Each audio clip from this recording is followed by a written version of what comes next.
کون سا ایسا سید نہیں ہے، ایسا سادات جو ان کو جانتا ہی نہیں ہو، جو ان کے کام سے آشنا نہ ہو۔ میں خوش آمدید کرنا چاہتا ہوں، ہمارے درمیان موجود ہیں علامہ پیر سید مجاہد حسین شاہ کاظمی، آپ سجادہ نشین بھی ہیں درگاہ عالیہ قریش شریف ایبٹ آباد کے۔ السلام علیکم ورحمۃ اللہ۔ وعلیکم السلام ورحمۃ اللہ وبرکاتہ۔ شاہ صاحب، میں آپ سے گفتگو کا آغاز کرنا چاہتا ہوں، اور ایک لمحہ فکریہ بھی ہے۔ آپ نے دیکھا کہ سویڈن میں ایک واقعہ ہوا، اور اس طرح کے واقعے بتدریج ہوتے ہی جا رہے ہیں، مگر دوسری طرف پاکستان کو ایک خاصا حاصل ہے، دنیا بھر میں شاید سب سے زیادہ حفاظ پاکستان کی دھرتی کے اوپر پیدا ہوتے ہیں۔ حفظ کرنے والے کی فضیلت کیا ہے، اور اس کتاب کی نسبت کیا ہے جو وہ اپنے سینے میں جوڑ لیتا ہے؟ میں پہلے بہت شکر گزار ہوں جی ٹی وی کا کہ آپ کا ایک بہت بڑا اس معاملے میں بہت بڑا کنٹریبیوشن ہے۔ آپ دین کے حوالے سے بہت اچھے پروگرام کرتے ہیں، آپ کی شروعات، آپ کی ساری خدمات کو میں سلام پیش کرتا ہوں، اور بہت شکریہ ادا کرتا ہوں کہ آج ہمیں یہ سعادت آپ کے ذریعے حاصل ہوئی کہ ہم قرآن عظیم جیسے عظیم فکر پر بات کرنے کے لیے یہاں ہم حاضر ہوئے ہیں۔ اصل یہ ہے کہ قرآن عظیم کو جو مقام حاصل ہے دین اسلام کی روح سے، علماء جانتے ہیں، اہل اسلام کے دل میں جو اس کی قدر ہے کہ یہ اس کو سمجھنے کے لیے ایک ہی حدیث پاک کافی ہے۔ قرآن عظیم تو ایک ایسا سمندر ہے، اس طرح اپنا نام بھی اعتبار سے بھی اس پر جتنا کام پوری دنیا میں ہو رہا ہے یا ہو چکا ہے اہل اسلام کے اندر، اس کی بہت بڑی افادیت ہے۔ حضور علیہ الصلوۃ والسلام نے فرمایا کہ فضل کلام اللہ علی سائر الکلام کفضل اللہ علی اللہ کہ قرآن عظیم کو سمجھنے کے لیے یہی ضروری ہے، وہ بہت زیادہ ہے کہ جیسے اللہ رب العالمین کی فوقیت اس مخلوق پر ہے، وہ خالق کائنات ہے، اور وہ اس کے سب سے بڑی جو اس کی شان ہے وہ خالق ہے تمام کائنات کا۔ اب خالق کائنات کے کلام کو بھی تمام کلاموں پر وہی فوقیت ہے۔ سبحان اللہ۔ اب جو اس کی اہمیت ہے اور اس کی جو حضور علیہ الصلوۃ والسلام پر قرآن عظیم کا نزول ہے اور اس کی جو شانیں ہیں، وہ تو اس کے اندر تو ایک بہت بڑی بتدریج ایک بہت بڑا سمندر ہے خود بھی اس کی تعریف اور اس کے معاملات میں۔ اور اہل اسلام جو حضور علیہ الصلوۃ والسلام کی امتی ہیں، چونکہ یہ قرآن آخری کتاب ہے اور تمام کتابوں سے بڑی اس کی عظمت ہے، حضور علیہ الصلوۃ والسلام خاتم النبیین ہیں، تمام انبیاء پر آپ کی فوقیت اسی طرح ہے، تو قرآن عظیم کو بھی چونکہ آخری کتاب ہے تو اس کو بھی اسی مقام و مرتبہ کے اعتبار سے بتدریج اتنی اہمیت اور اتنی شان حاصل ہے۔ اور پھر اس کا معجزہ یہ ہے کہ دنیا میں کوئی ایسی کتاب نہیں ہے جس کو کوئی اتنا یاد کر سکے کہ اس کے دل کے اندر وہ اس طرح سما جائے، اور اس کو لفظ بلفظ اس کو ہر یعنی اس کی جو اعراب ہیں من و ہن ان کے ساتھ اس کو یاد ہو، اور پوری دنیا میں یہ آج بھی یہ معجزہ ہر ایک کے سامنے ہے۔ اللہ اکبر۔ اس کے اندر جو اس کی روحانی افادیت ہے، اس کا فیضان ہے، اس کا علم ہے، اس کے اندر جو بھی راز رکھے ہوئے ہیں حضور علیہ الصلوۃ والسلام نے اور دیگر حضور علیہ الصلوۃ والسلام کی امت کے جو بڑے بڑے اکابر اولیاء، صوفیاء، بزرگان دین، صحابہ اکرام، اہل بیت اطہار، انہوں نے اپنے اپنے مقام پر اس کی شان اور اس کے علوم سے جو کرشمہ، یہ سمجھے کہ اس گلدستے سے جو پھول اور جو مہک پوری امت میں پھیلائی ہے، وہ اپنے اپنے مقام پر ہر جگہ ایک منفرد ہے۔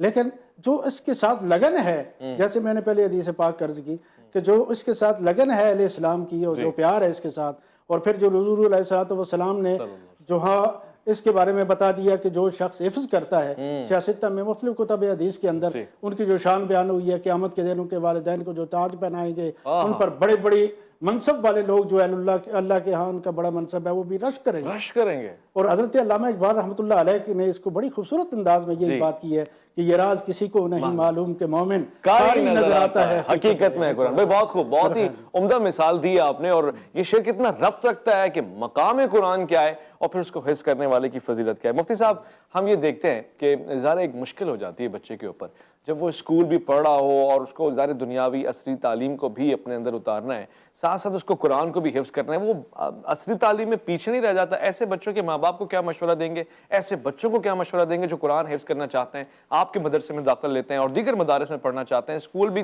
وہیں چلتا رہے اور ساتھ ساتھ قرآن بھی حفظ ہو جائے؟ نحمد و نصلی علی رسول الکریم، اما بعد، اعوذ باللہ من الشیطان اللعین الرجیم، بسم اللہ الرحمن الرحیم، انا نحن نزلنا الذکر و انا لہ لحافظون، صدق اللہ العظیم۔ شکریہ۔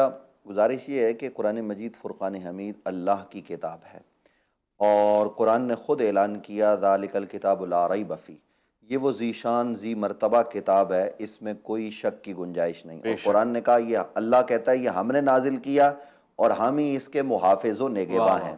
قرآن مجید فرقان حمید سے امت مسلمہ کا آغاز سے لگاؤ ہے، یعنی پہلی وہی نازل ہوتی ہے تو نبی علیہ السلام وہ آ کے ام المومنین حضرت خدیجہ کو سناتے ہیں، حضرت مولا علی کو بتاتے ہیں، جناب حضرت ابو بکر سنتے ہیں، تو یہ سارے لوگ اس کو یاد کرتے ہیں، اور پھر آہستہ آہستہ وحی کا نزول ہوتا چلا جاتا ہے، اور یہ حضرات اور صحابہ اکرام اس کو یاد کرتے ہیں، اور صحابہ اکرام رضوان اللہ تعالیٰ علیہم اجمعین نبی علیہ السلام کی جماعت کے وہ لوگ ہیں جن میں سے بڑے لوگوں کو قرآن مجید فرقان حمید زبانی یاد تھا، یعنی انہوں نے حفظ کر رکھا تھا۔ قرآن مجید فرقان حمید کا یہ اعجاز ہے کہ کوئی بھی کتاب، اور ہم یہ بات چیلنج کے طور پر بھی کرتے ہیں کہ آج آپ جو ہے نا وہ اس کو دیکھ لیں، جتنی بھی کتابیں دنیا میں عیسائیوں کی اناجیل ہوں یا تورات ہو یا پھر اس کے علاوہ آوستہ ہو یا قرآن ہو یا جو بھی کتابیں ہیں، وہ کسی بھی مذہب کی کتابیں اس مذہب کے ماننے والوں کو زبانی از اول تاخر یاد نہیں ہوتی، لیکن قرآن کا یہ اعجاز ہے کہ یہ ایک 7 سال کے بچے کے سینے میں محفوظ ہو جاتا ہے، یا 8 سال کے بچے کے سینے میں محفوظ ہو جاتا ہے۔ اور یہ بھی عجب حیرت کی بات ہے کہ جو بچہ قرآن مجید فرقان حمید حفظ کرتا ہے اس کی دیگر علوم میں بھی صلاحیتیں تیز ہو جاتی ہیں، یہ حیرت کی بات ہے۔ اور میں ایسے کئی لوگوں کو جانتا ہوں کہ جن کے بچے کن ذہن تھے، انہوں نے اپنے بچوں کو اسکول سے نکالا کہ چلو اب یہ اسکول میں چل نہیں پا رہے، ان کی ریاضی کمزور ہے، ان کی دیگر کم چیزیں کمزور ہیں، تو چلو ان کو قرآن پڑھاتے ہیں۔ بچوں نے قرآن پڑھا، ساتھ میں میٹرک کیا، اور وہ کن ذہن بچہ اس وقت پی ایچ ڈی کر کے جناب وہ کراچی یونیورسٹی میں پڑھا رہا ہے۔ ایسی ایک نہیں کئی مثالیں مختلف اداروں مختلف اسکولوں کے حوالے سے ہیں۔ تو آج بھی امت مسلمہ اپنے بچوں کو قرآن یاد کرواتی ہے، اور اس کی عظمت کی بابت حضرت شاہ صاحب نے اشارہ کیا، قیامت کا دن ہوگا جو حافظ قرآن ہے، قرآن صرف حفظ کرنے والا نہیں، اس کو ذہن میں رکھیے گا۔ نبی علیہ السلام کی یہ بھی حدیث ہے کہ بہت سارے قرآن پڑھنے والے میرے صحابہ ایسے ہوں گے کہ ان کو قرآن یاد بھی ہوگا، اور وہ قرآن ایسا پڑھیں گے کہ تم اپنے قرآن کو ان کے مقابلے میں ہلکا جانو گے۔ وہ نمازی بھی ہوں گے، وہ پرہیزگار بھی ہوں گے، مگر ان کا قرآن حلق سے نیچے نہیں اترا ہوگا۔ یہ کون لوگ ہیں؟ یہ لوگ ہیں جنہوں نے پشاور میں بم دھماکہ کیا، یہ وہ ظالم لوگ ہیں۔ یہ جو قرآن پڑھ کر، جو کلمہ پڑھ کے، قرآن کی آیتیں پڑھ کے مسلمانوں کی گردنیں کاٹتے ہیں، ہم ان کی بات نہیں کر رہے۔ جو صدق دل سے قرآن کو یاد کرتے ہیں، قرآن پر عمل کرتے ہیں، قیامت کا دن ہوگا۔ نبی علیہ السلام کی صحیح حدیث ہے، حضور نے فرمایا اللہ اس قاری قرآن سے کہے گا اقرا ورتقِ ورتل کما کنت ترتل فی الدنیا فإن منزلک عند آخر آیات تقرأ۔ اب یہ کیا ہے؟ قیامت کے دن یہ کہا جائے گا، اے قرآن پڑھنے والے قاری قرآن، ہماری جنت میں داخل ہو، قرآن پڑھنا شروع کر۔ وہ قرآن پڑھنا شروع کرے گا، الحمد سے شروع کرے گا، اور چلتا چلا جائے گا، چلتا چلا جائے گا، منزلیں چڑھتا چلا جائے گا، والناس کرے گا، جہاں سے شروع کرے گا جہاں تک جائے گا۔ یہ دنیا کی مسافت نہیں ہے، یہ جنت کے معاملات ہیں۔ اللہ فرمائے گا وہ وہاں سے لے کر یہاں تک ساری جنت تیرے لیے۔ یعنی اب اگر ہم قرآن یہاں سے پڑھنا شروع کریں تو کہاں تک پہنچیں گے؟ آپ خود سوچئے، وہ قاری قرآن کے لیے ساری جنت ہو جائے گی۔ اور پھر ابھی تاج کی بابت جو بات ہوئی ہے کہ والدین کو تاج پہنایا جائے گا، بچوں کو نہیں۔ ایک حافظ قرآن بچہ اپنے 10 ان گناہگار رشتہ داروں کی جن پر جہنم واجب ہو چکی ہوگی، قرآن پڑھنے والا، قرآن پر عمل کرنے والا، وہ ان کی سفارش کر کے ان کو داخل جنت کروا دے گا۔ بہت بڑی بات، یہ قرآن مجید فرقان حمید ہے، اور یہ نور ہے۔ اور میں صرف ایک اشارہ کرنا چاہتا ہوں، نبی علیہ السلام نے فرمایا میں اپنی امت کی اصلاح اور فلاح کے لیے 2 چیزیں چھوڑ کے جا رہا ہوں، اور یہ خبر متواتر ہے۔ نبی علیہ السلام نے فرمایا ایک قرآن ہے اور ایک میری اہل بیت ہے۔ آج بدقسمتی امت کی یہ ہے کہ ہم قرآن تو کرتے ہیں، ہاں قرآن کرنا چاہیے، قرآن سے تعلق رکھنا چاہیے، قرآن سے تمسک ضروری ہے، قرآن کے بغیر ہدایت ممکن نہیں ہے، لیکن قرآن کے ساتھ وہ نبی جن پر قرآن اترا ہے انہوں نے ہی بتایا کہ میری اہل بیت کو بھی چھوڑ کے جا رہا ہوں، یعنی قرآن اور میری اہل بیت کو لازم پکڑو۔ جو یہ کرتا ہے وہ کامیاب اور کامران ہوگا۔ اپنی گفتگو میں ہی بتا دیا رب رد القرآن و قرآن یلعنہ، کتنے سارے ایسے قاری قرآن ہیں جو قرآن پڑھ رہے ہیں، قرآن ان پہ لعنت کر رہا ہے۔ وہ شاید اس زمرے میں ضرور آتے ہیں کہ انہوں نے حدیث کو صحیح طرح سے نہیں سنا، حفظ بھی کیا تو عمل نہیں کیا۔ تقاضا تو یہی ہے، یا الذین آمنوا لما تقولوا ما لا تفعلون۔ میں ایک مختصر وقفہ لے رہا ہوں، لوٹ کر آؤں گا۔ الف لام میم میں آپ کا انتظار رہے گا۔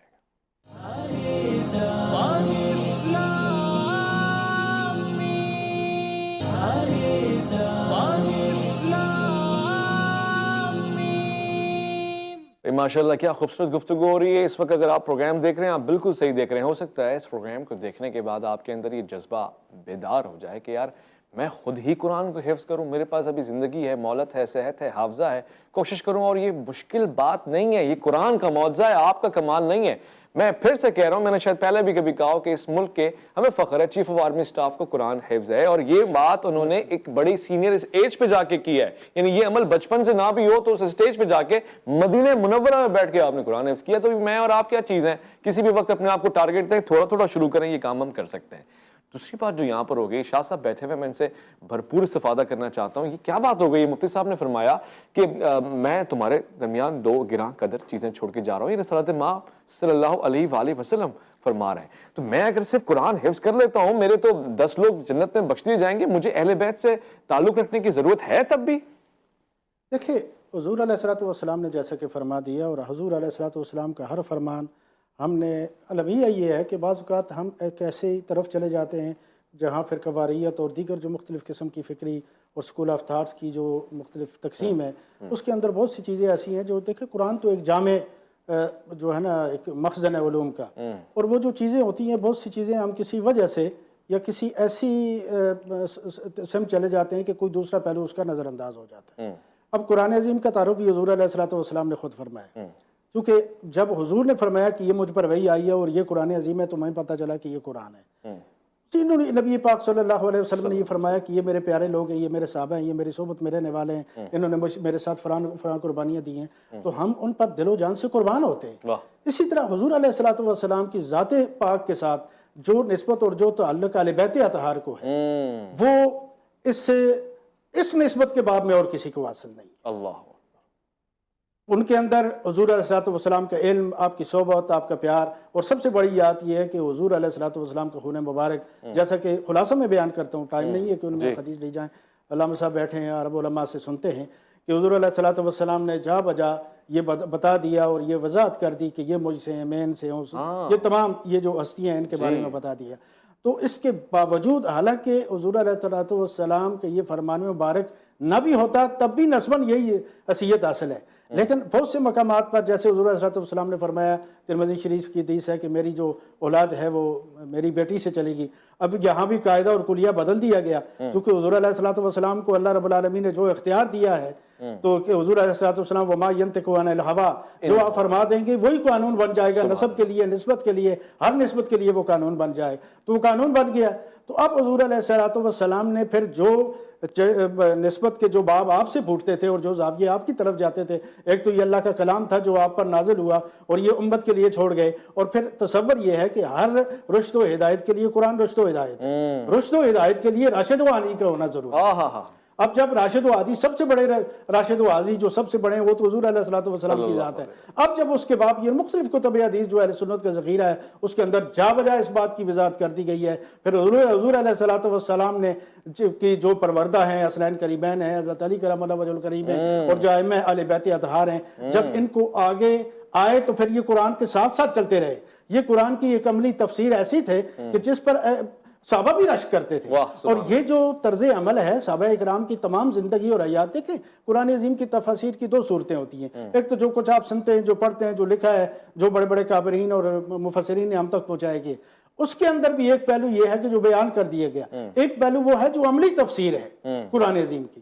اب عملی تفسیر کے باب میں اور نسبتوں کے باب میں جب ہم دیکھتے ہیں تو پھر اس کے اندر جو اہل بیت اطہار اور حضور علیہ السلام کے ان پیاروں کا جو کردار ہے وہ ہر مقام پر منفرد نظر آتا ہے. اسی طرح آگے چلیں، حضور علیہ السلام نے جب یہ فرما دیا، جیسے علامہ صاحب نے فرمایا کہ یہ متواتر حدیث ہے، اور متواتر کے بارے میں ہمارا اہل سنت کا کیا عقیدہ ہے، اس پر وضاحت کی ضرورت نہیں ہے.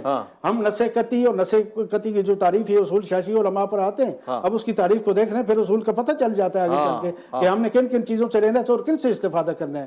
ہم اپنے عقیدے کی بنیاد کس چیز پر رکھتے ہیں، جن چیزوں پر ہمارے عقیدے کی بنیاد ہے ان میں سے حدیث متواتر بھی آتی ہے. تو جب اس کو آگے لے کے ہم چلتے ہیں تو پھر میں قربان جاؤں اس کی اور وضاحتوں کی طرف کہ حضور علیہ السلام نے جب فرما دیا کہ یہ قرآن اور اہل بیت میں دونوں کو چھوڑ کے جا رہا ہوں، میں صرف ترجمے اور اس کی مفہوم پر بات کر رہا ہوں، تو پھر قرآن کو ایسا جوڑ دیا کہ قرآن ایسا جڑ گیا ان سے کہ پھر وہ سر تو تن سے جدا ہو گیا لیکن قرآن اس سر سے جڑا. اس لیے علامہ اقبال نے فرمایا تھا کہ رمز قرآن از حسین آموختی ذات شیعو شولہا اندوختیم تارما از زخماش لرزاں ہنوز زندہ از تکبیر ہو ایمان. واہ سبحان اللہ.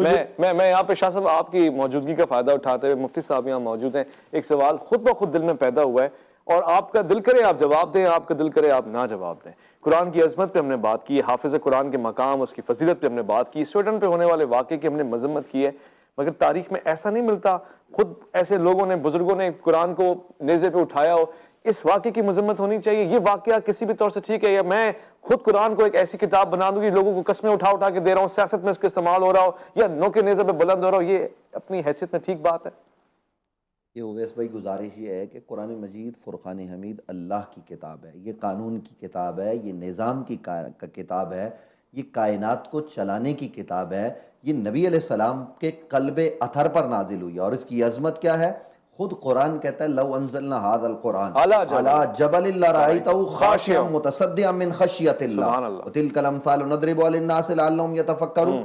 قرآن اللہ نے پہاڑ پر نازل نہیں کیا، پہاڑ پر نازل ہوتا تو وہ ریزہ ریزہ ہو جاتا، یہ قلب مصطفیٰ پر نازل ہوا. اور نبی علیہ السلام نے قرآن صحابہ کو سکھایا، لیکن صحابہ میں سب صحابہ کو سکھانے کے بعد جن جن کی حضور نے تربیت کی، ان میں جو علی کو سکھایا وہ کسی اور کو بھی نہیں سکھایا. عالم الناس بعد رسول اللہ وہ علی ابن ابی طالب. یہاں یہ بات بھی میں آپ کے گوش گزار کر دوں، ہم قرآن پر بات کر رہے ہیں. حضرت شاہ صاحب نے کہا ہمارا یہ عقیدہ افضلیت کے باب میں کہ جناب حضرت ابو بکر صدیق کے حوالے سے یہ افضلیت مطلقہ کا ہے، من کل الوجوہ کا نہیں ہے. حضرت علی قرابت داری میں، عالم الناس بعد رسول اللہ، یہ ساری چیزیں. اور پھر اس لیے حضور نے فرمایا کہ قرآن کے ساتھ میری اہل بیت میں آپ کو امام حسن، امام حسین، امام باقر، حضرت امام جعفر صادق، امام زین العابدین، حضرت امام زید، وہ زید جو قرآن والے تھے ان کو بھی تنے پر لٹکایا گیا. امت نے کیا کیا ہے کہ حضرت امام زید قرآن کی تعلیم دینے والے جگہ جگہ جاتے تھے اور ان کی پہچان یہ تھی کہ زید کہاں ہے، لوگوں جس گھر میں قرآن کا نسخہ ہوگا وہاں زید ہوں گے. حضرت زید کو بھی امت نے ہی تنیب کے ساتھ لٹکایا نا، کسی اور نے نہیں. تو گزارش یہ ہے کہ آج بھی ہمارا المیہ یہ ہے صدر اول سے لے کر آج تک کہ ہم قرآن سے رخ موڑ لیتے ہیں. ہم اگر اپنا رخ قرآن کے ساتھ رکھیں اور قرآن سے تمسک کریں، اہل بیت سے تمسک کریں، تو یہ حالات ہمیں دیکھنے نہ پڑے. آج قرآن شادی میں، شادی بیاہ میں آپ جو ہے نا وہ اس کے نیچے سے دلہن کو گزارتے ہیں، گھر میں سب سے اونچی جگہ قرآن رکھا جاتا ہے. سال بعد جب وہ اتارا جاتا ہے تو دھول اور مٹی سے اٹا ہوتا ہے قرآن. قرآن اصل میں قرآن خوانی کے لیے نہیں ہے، قبرستان میں لکھنے کے لیے نہیں ہے، قبرستان میں پڑھنے کے لیے نہیں ہے. ہاں اس کے پڑھنے کا فائدہ ضرور ہے، قرآن کے تعویذ کا فائدہ ہے، ہم اس کے انکاری نہیں ہے، لیکن قرآن ان کاموں کے لیے نہیں ہے. قرآن تو کہتا ہے کہ تم مجھے پکڑو اور لوگوں کے امام بن جاؤ، تم لوگوں کے لیے آگے بڑھو. المیہ یہ ہے کہ صدر اول سے لے کر آج تک ہم نے قرآن کو قسموں کا ذریعہ، تنازعات کا ذریعہ، جرگے میں جناب اور شادی قرآن کے ساتھ کروا دی. یہ ظلم ہم نے کی ہے. یہاں اس عصر میں قرآن کے ساتھ شادی ہو رہی ہے، پہلے کچھ اور ہو رہا تھا، اس سے پہلے کچھ اور ہو رہا تھا. امت کو چاہیے کہ اپنے بچوں کو جہاں وہ قرآن پڑھاتی ہے وہاں اس قرآن نے جو راستہ متعین کیا ہے اس راستے پر بھی چلنے کی ضرورت ہے. بہت بہتر. میں ایک مختصر وقفے کی طرف جا رہا ہوں، میں لوٹ کر آؤں گا، مزید قرآن کی عظمت کو سلام پیش کریں گے اور حافظ قرآن کی اہمیت کو، اور پھر یہاں پہ جو بات ہوئی کہ قرآن کے ساتھ ساتھ ان لوگوں کو جو متمسک ہیں قرآن کے ساتھ، ان پہ بات ہوگی. لوٹ کر آئیں گے اور ان سے پوچھیں گے، ان کے حوالے سے پوچھیں گے جو اہل ذکر ہیں. الف لام میم میں آپ کا انتظار ہے.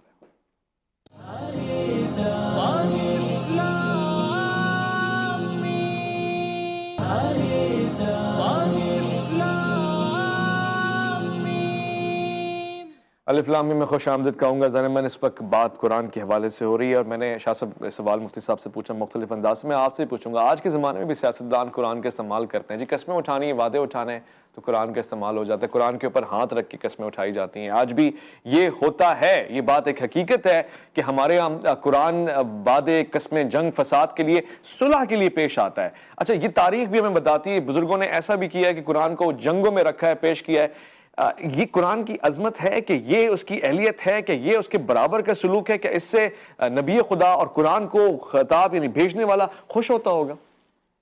ہرگز نہیں. اصل بات یہ ہے کہ یہ جیسا کہ مفتی صاحب نے فرمایا کہ یہ جو قرآن عظیم کی جو تعلیم ہے، قرآن عظیم کی تعلیم کے میں آپ کے پروگرام سے فائدہ اٹھاتے ہوئے اس بات کو میں آگے بڑھانا چاہتا ہوں کہ قرآن عظیم کی تعلیم کے ساتھ ساتھ اس کی تربیت کی بہت ضرورت ہے. تربیت بھی قرآنی ماحول میں ہو. جیسا کہ آپ نے بتایا کہ ہمارا المیہ یہ ہے کہ آج ہمارے ہاں حکمران یا دیگر ہماری جو مقتدر شخصیات ہیں جو ہمارے اس ملک کے اندر قوت نافذہ ہے جن لوگوں کے پاس، اب ان کو اگر دیکھیں تو یہ قرآن عظیم کا نام تو ہر کوئی لے لیتا ہے جی لیکن قرآن عظیم قسمیں اٹھانے یا دیگر چیزوں کے لیے استعمال اس وقت اس کے استعمال کا فائدہ ہوتا ہے جب اس کی عظمت کو کما حق ہو اس کا پتہ ہو، اس کی تعظیم و توقیر کا پتہ ہو۔ ہم صرف قرآن عظیم کو چوم کے اس کو رکھ لیتے ہیں اور اس کے ساتھ مس کیے والے وہ اس کپڑے کو بھی چومتے ہیں، ٹھیک ہے یہ اہل ایمان کا یہ طریقہ ہے، ہمیشہ ادب سے ایسا ہی ہوتا ہے، لیکن اصل بات یہ ہے کہ قسمیں اٹھانے سے زیادہ قرآن کے اندر جو کوئی لکھا ہے اس پر عمل کرنے کی ضرورت ہے، اس کی فہم و فراست کی ضرورت ہے۔ ہمارے فیصلے، ہمارے قانون، یہ سب چیزیں ہمارے ملک کے اندر 73 کا آئین ہے اور اسلامی آئین، ہم اس کو اسلامی آئین سمجھتے ہیں، لیکن کیا ہم قرآن کی روح کے مطابق چل رہے ہیں؟ قرآن پر تو اتنی سٹڈی ہو چکی ہے، اتنی ریسرچ ہو چکی ہے کہ آج ہم چیلنج کرتے ہیں پوری دنیا میں کہ کوئی نظام ایسا ہو کہ جو قرآن کے مقابلے میں رہے۔ اور میں یہ عرض کروں کہ آج جو لوگ مختلف قسم کے بہانے بناتے ہیں کہ جی سیکولرزم آ جائے اور مختلف نظام کی بات کرتے ہیں، قرآن کے نظام کی موجودگی میں کسی سیکولرزم کی موجودگی نہیں ہے۔ بس سیکولر کا اس لیے لوگ کہتے ہیں کہ جی یہ ایک شاید فنڈامنٹلسٹ ہیں اور ان کا ایک طرف رجوع ہے۔ قرآن نے تو سب کو حقوق دیے ہیں۔ اب آپ سیکولرزم کی بات تب کریں کہ جب آپ قرآن عظیم آپ یہ دیکھیں کہ ایک معاشرے میں کسی کو اس کے حقوق نہ مل رہے ہوں، قطع نظر کو کس مذہب سے تعلق رکھتا ہے۔ ہم دیکھیں کہ ہم اس نبی مکرم صلی اللہ علیہ وآلہ وسلم کی امتی ہیں کہ جنہوں نے درختوں کے حقوق بھی بتائے، اللہ اکبر، جو قرآن عظیم کے جہاں چیونٹیوں کی جان اور اس کی حفاظت کی بات ہے، سلیمان علیہ السلام کا واقعہ قرآن عظیم میں تو وہ قرآن عظیم انسانی جان کی عظمت کو کتنا بیان کرتا شاہ صاحب وہ ابھی ہندوستان کا ایک ملون ہے جس نے کئی مرتبہ یہ حرکت کی اور اس نے کہا قرآن کی چند آیتیں ہیں جو اس میں سے نکال دی جائیں، یہ تشدد و شدت پسندی کی طرف لے کے جاتی ہیں، ایسا آج کے دور میں کہا جا سکتا ہے؟ جیسے اصل اور بات ہے، اصل یہ ہے کہ ان کی خواہش یہ ہے کہ ہمارے لوگ ایسے کام کریں کہ اس سے وہ یہ مطلب لے سکیں۔ اصل بات تربیت کی ہے، وہی میں نے آپ کو بتایا نا کہ یہ دیکھیں قرآن عظیم میں ہے یضل بہ کثیرا و یہدی بہ کثیرا، ہر اچھی بات کا بھی جب آپ غلط استعمال کریں گے تو اس کے اندر ہوا اور تاریخ میں ایسا ہوا ہے کہ لوگوں نے، لیکن الحمدللہ محافظین قرآن حضور کے غلام موجود ہیں جنہوں نے قرآن عظیم کو پڑھا اور اس کے صحیح مطالب اور معانی اور مفاہیم اور تفاسیر کے ساتھ دنیا کے سامنے پیش کیا۔ اب بات یہ تربیت سے ہوتی ہے کہ یہی قرآن عظیم پڑھ کے جیسے کہ انہوں نے پشاور کے وہ المناک اور دل خراش واقعے کا ذکر ہوا، ہماری آنکھیں شرم سے جھک گئی ہیں کہ آج وہ دیکھیں، ابھی مجھے تھوڑی دیر پہلے ایک وہاں سے ایک علامہ صاحب کا فون آیا، وہاں اس میں تھے، میں بات نہیں کر سکا انہوں نے اس مقام پر کہ وہ اس پر کھڑے تھے کہ جہاں اتنے شہداء چلے گئے، تو یہ ہم کیا رسول اللہ کا کلمہ پڑھ کے اور قرآن کے پر ایمان رکھتے ہوئے ہم ایسے کام کریں گے؟ یہ قرآن کی روح ہے؟ یہ ہرگز نہیں ہے۔ ہمیں قرآن عظیم کو سمجھنے کے لیے اس کے ساتھ ایک تربیت کا نظام بھی ضروری ہے۔ میں علماء سے اس پروگرام کے حوالے سے یہ درخواست کرتا ہوں کہ قرآن عظیم کے جہاں ہم نے اس کے ہر حرف، زبر، زیر، پیش، اس کے سارے اعراب کو سارا قرآن کا حصہ ہے، اس کی تعظیم کرنی ہے۔ اور آپ کا کیا خوبصورت پروگرام ہے، اور دیکھیں نا حضور علیہ السلام نے فرمایا کہ الف لام میم یہ ایک حرف نہیں ہے، یہ 3 حرف ہے، حروف ہیں، تو اس کے اندر اس کے ایک الف کو کہنے سے 10 نیکیاں ملتی ہیں، اس کے اندر جو اللہ نے عظمت رکھی ہے وہ کتنی ہیں۔ لیکن یہ عظمتیں اس وقت ان سے استفادہ ہوگا، فائدہ اس وقت ہوگا کہ جب اس کے اندر جو روح ہے، جو اس کے مطابق ہمارے لوگ اس کے پیچھے چلیں، اس سے استفادہ کریں اور اس کے مطابق ہمارے فیصلے ہوں، ہمارے دکھوں کا حل ہو، ہر دکھ کا، ہماری معیشت سے لے کر ہر قسم کی بگڑی ہوئی حالات کا حل قرآن عظیم میں موجود ہے۔ لیکن فرق یہ ہے کہ ہم اس طرف رجوع نہیں کرتے۔ ایک المیہ یہ بھی ہے کہ ہم ٹھیک ہے قرآن عظیم کی آیات اور ان چیزوں کو یاد کر لیتے ہیں، بے شک وہ مبارک ہے، ان کے اندر بڑا فیضان ہے، بہت کچھ نور ان کے اندر ہے جو انسان کے روح اور قلب و روح کو منور کرتا ہے، لیکن اس سے بھی بڑھ کر جو مقصود ہے قرآن کا وہ یہ ہے کہ اس کو پڑھا جائے اور پڑھ کر اس کے صحیح مفاہیم اور اس کے روح اور اسپرٹ کے ساتھ اس پر عمل کیا اور یہ عمل ہر درجے کا آدمی کرے۔ میں مفتی نوید عباسی صاحب آپ سے آخری میرے پاس منٹ بچا ہے، میں یہ بھی جاننا چاہتا ہوں وہ حافظ قرآن جو قرآن کو حفظ کرتا ہے مگر اس کے بعد پھر وہ سارے بدعمالیوں میں مبتلا ہے، دنیا بھر کی بدماشیوں سے کروا لو، جو کہ میں بچپن سے دیکھتا ہوں کہ ہمارے فیلوز بھی ایسے ہوتے ہیں جو قرآن حفظ کر لیا وہ بدماش بنے پھر رہے ہیں، بدتمیزی کر رہے ہیں اسی زبان پہ جس پہ وہ الف لام میم اور اللہ اور رسول کا نام پڑھتے ہیں، گالیاں دیتے ہیں بدتمیزی، ایسوں کے لیے وہاں آپ نے کہا جی اجر تو 10 گنا زیادہ ہے، ان کے لیے عذاب بھی ہے، کوئی سختی ہے؟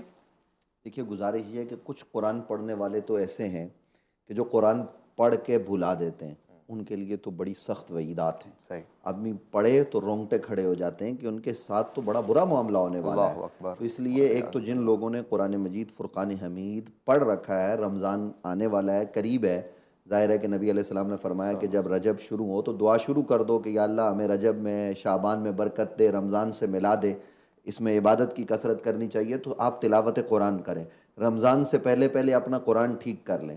اور دوسری گزارش یہ ہے کہ جو لوگ قرآن مجید فرقان حمید پڑھتے ہیں ماں باپ تو ان کو اچھا بنانے کے لیے مدرسے میں داخل کرتے ہیں، لیکن جب وہ باہر نکلتے ہیں معاشرے میں، سوسائٹی میں بدعملیاں کرتے ہیں، تو ابھی آپ نے خود حدیث پڑھی کہ رب قاری للقرآن والقرآن یلعنہ، بے شمار قرآن پڑھنے والے ایسے ہیں جن پر قرآن لعنت کرتا ہے، جنہیں قرآن ملامت کرتا ہے۔ وہ کون لوگ ہیں؟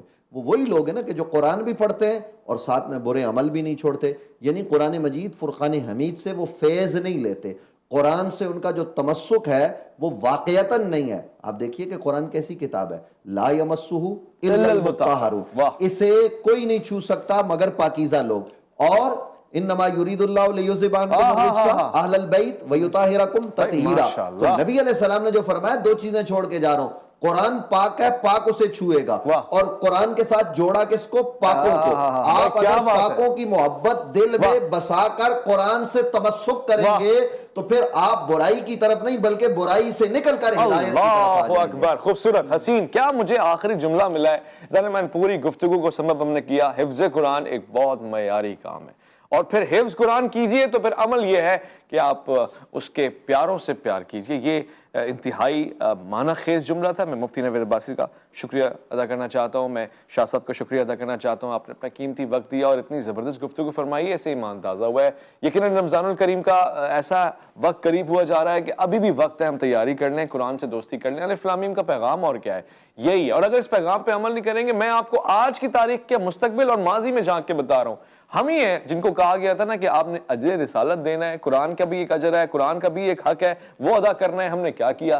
ہم نے قرآن کو پارا پارا کر دیا۔ وہ میرے تیسرے خلیفہ جن کو جب شہید کیا گیا تو قرآن کے اوپر ان کے خون کے نشان آئے، اور ہم نے دیکھا ہے وہی کربلا تھی کہ جب نوک نیزہ پہ بلند ہوا وہ قاری قرآن تھا۔ خواتین و حضرات، یہی بات نہیں بلکہ ہم نے حق نہ ادا کرنے والوں سے یہ بھی دیکھا ہے، انہوں نے خانہ کعبہ کی دیواروں کو ڈھایا ہے۔ ہم نے یہ بھی دیکھا کہ قرآن کا مذاق اڑایا گیا، اس کو نیزے پہ بلند کیا گیا ہے۔ ہم نے یہ بھی دیکھا ہے کہ قرآن پڑھنے والوں کو پارا پارا کیا گیا، برانہ ان کی لاشیں شہر کے بیچوں بیچ ٹنگی رہی ہیں، اور لوگوں کو کہا گیا کہ بدسلوکی کیا جائے۔ یہ سلسلہ ختم ہونا چاہیے، اور یہ ختم تبھی ہوگا کہ صرف آپ قرآن حفظ نہیں کریں گے بلکہ قرآن آپ کے دل میں اترے گا، زبان میں اترے گا، آپ کے عمل میں اترے گا، اور تقویٰ بن کے لوگوں کے سامنے آئے گا، آپ کے لیے تبھی سفارش کرے گا، ورنہ شاید شکایت کرے گا کہ اس نے مجھے عجیب مہمان بنا کے رکھا کہ نہ مجھے پوچھا، نہ میری خاطر تواضع کی، اور نہ ہی میرا حال احوال لیا اس نے کبھی پلٹ کے۔ اپنا خیال رکھیں گے، آپ اپنے سے بڑھ کے خیال رکھیں گے ملک پاکستان کا، اللہ کے فرمان کا۔